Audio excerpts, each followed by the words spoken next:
سوال یہ ہے کہ کیا کنڈوں کی نیاز اور فاتحہ کے بعد مٹی کے کنڈوں کو سمندر میں ٹھنڈا کرنا ضروری ہے یا گھر میں رکھ سکتے ہیں؟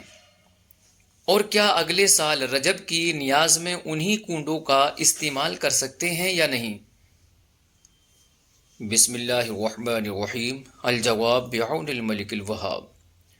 مٹی کے کنڈے جو قابل استعمال ہوں ان کو سمندر وغیرہ میں پھینکنے کی ہرگز اجازت نہیں کہ یہ بلا وجہ شرعی مال کو ضائع کرنا ہے، اور بلا وجہ شرعی مال ضائع کرنا ناجائز و گناہ ہے۔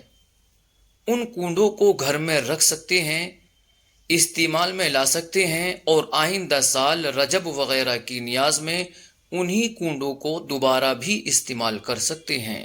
واللہ اعلم تبارک و تعالی ورسولہ اعلم صلی اللہ علیہ وسلم۔